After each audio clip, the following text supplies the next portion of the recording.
As we begin this transition into the Burning Crusade Classic, I want to take a look back on where we've been and talk about 3 ways that Blizzard broke the Classic experience and what they could have done to fix it.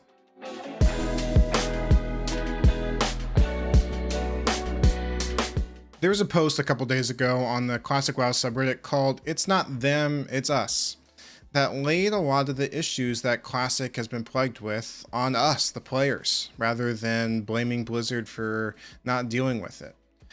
And I want to talk a little bit about why I disagree with the premise of the post to begin with. I do think it's Blizzard's fault that these issues have persisted and plagued Classic all through its existence. But before I start talking about the ways that Blizzard broke Classic and failed in its job as game designers, I want to first talk about the responsibilities of what a game designer has for the game that it works on. And a really well talked about phrase is from Soren Johnson, and it goes like this: "Given the opportunity, players will optimize the fun out of the game." And you've probably heard that before, you've probably read it. But that phrase comes from a dev blog that he posted called "Water Finds a Crack." And one of the top introductory paragraphs says this: "A phrase we use on the civilization development team to describe this phenomenon is 'water finds a crack,' meaning that any hole a player could possibly find in a game's design will inevitably be abused over and over. The greatest danger is that once a player discovers such an exploit, he will never be able to play the game again without using it. The knowledge cannot be ignored or forgotten, even if the player wishes otherwise." And so why do I bring this up? It's important to have this idea in mind when we're talking about the ways that Blizzard failed as a game designer, because ultimately this is what it comes back to. The Classic player bases have found cracks, and they've filled them and abused them over and over and over again. And it was the responsibility for Blizzard's team, the Classic team, to fill them to keep us from abusing them over and over again. In order to hammer this point home even further, I'm going to give you one really good change that Blizzard made to design a solution to a problem that the players created. Phase 2 of Classic brought the honor system, and after 3 grueling weeks of world PvP ranking, the battlegrounds were released. It didn't take players very long to realize that Alterac Valley was the most efficient way to earn honor, especially if you're able to get a number of your guildmates and friends in the same game as you, and basically take over the system.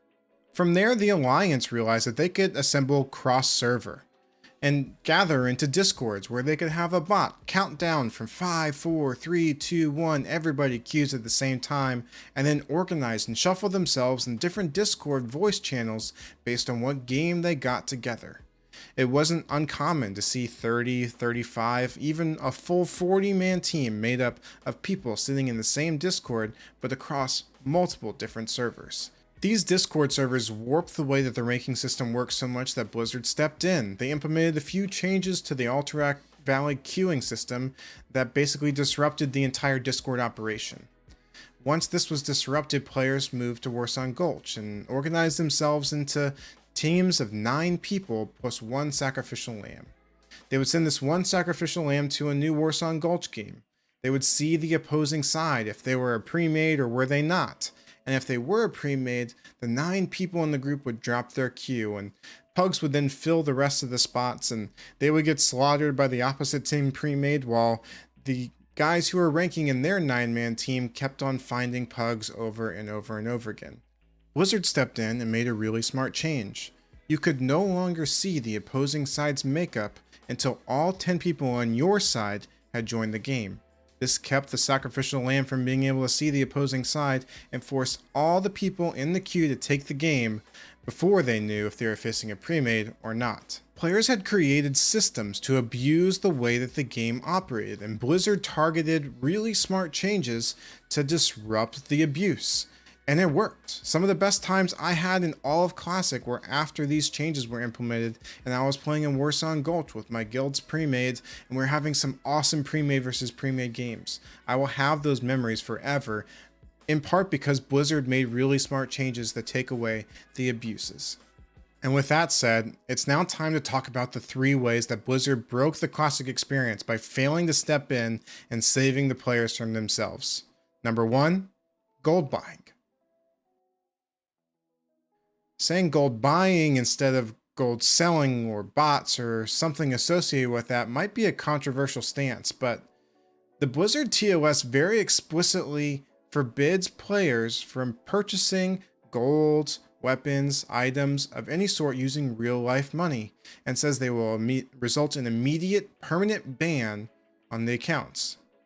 Now, I don't know about you, but I have a number of people I know in my guild that buy gold because, well, I've never seen anybody on Blizzard servers ever punished for buying gold. And when we're talking about bots and we talk about gold selling, well, there's buyers that buy that gold that the bots created and then the website sold. Without the buyers, there's less bots, there's less sellers. Not zero, but less. And banning gold buyers is something Blizzard could do, but have so far chosen not to. Now, with the emergence of GDKPs, the inflation of the gold in the WoW Classic system has reached its ultimate heights. And it's obvious that gold buying is funding these GDKPs and then giving the bots excuses to keep on leveling and leveling after they do inevitably get banned.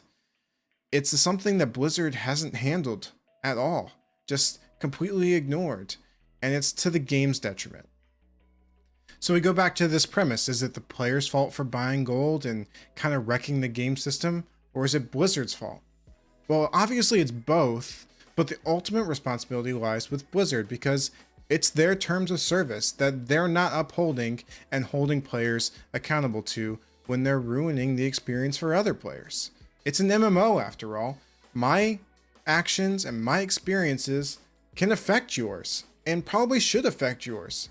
And so if you buy gold, it makes my game worse. So what's number 2? What's the second way that Blizzard broke the Classic experience and how they failed the Classic player base? Well, number 2, boosting. I will admit here, I'm a hypocrite. I have had characters boosted before. You know, I was leveling, I was questing in my 40s, and quests just weren't working the way that they used to, so you know, I got out some money and threw it at something that was colored blue and it did all the work for me. I mean, the mage in Mardon, right? Dungeon boosting is simply the most efficient way to level.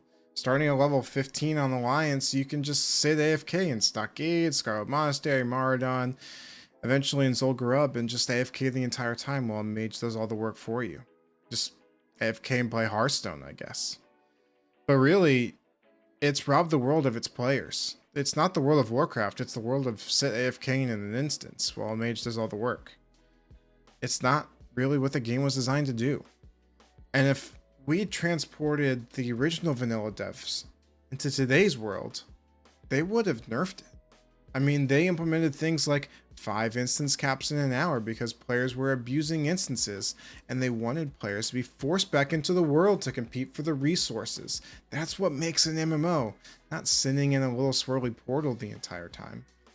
And so dungeon boosting has really robbed the world of its life, while everyone sits AFK and just rushes to 60. It's not really what the game was about, and the Classic devs did nothing about it. So what could they have done? Well, they could have nerfed some experience from the raw mobs in the dungeons. They could have made the penalty for having a level 60 in the group significantly more. They could have done a nerf to the group experience, so all dungeons kind of felt worse, but that would affect group play in open world, so I don't love that answer. But they could have done something, and they chose to do nothing instead. And it's broken some of the Classic experience because of it. Okay, so we got gold buying, and we got dungeon boosting. What's number 3, Nano? Honestly, I could have made a whole video just complaining about world buffs, and maybe I will someday. But at this point, it seems like the whole game just kind of revolves around world buffs. Am I going to get my character to the raid with all my world buffs intact, or are they going to get purged along the way? Or maybe you're that person who is the purger, and you're just getting your jollies off on getting a tribute or 2 or a songflower dispelled. I mean, even in Stormwind and Orgrimmar, there's a whole meta around when you're going to reset the different Ani and Nephhead buffs. Like, Hello, why do we still have that cooldown, by the way? Just get rid of it.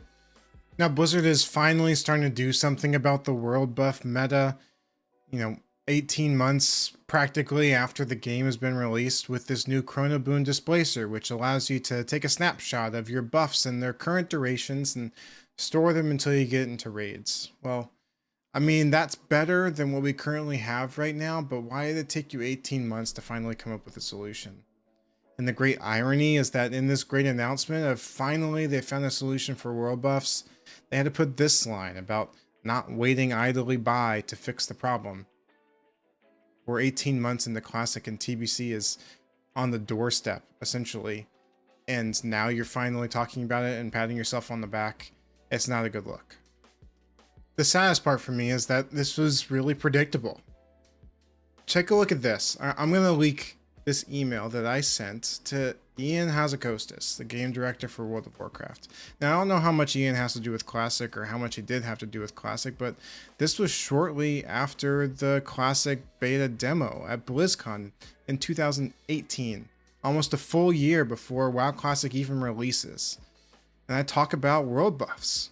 I say, the game has been obsessed with world buffs. I've seen it happen, and it changes the way the game is played. And it was ignored by Ian, by the entire Classic team, for pretty much 2.5 years. So let's close this thing up. Let's go back to the original question that we talked about in that Reddit post. Is it them, Blizzard, or is it us who are at fault for the rough edges of Classic? Now, don't get me wrong. I've loved Classic. It's been an incredible experience. I've made a lot of memories. I've had a lot of fun. But that doesn't mean that these things didn't get in the way. They're thorns on the rose that is Classic in my mind. And they could have been pruned by Blizzard, and they weren't. They were ignored. And so what do you think? Blizzard or the players? So comment section below.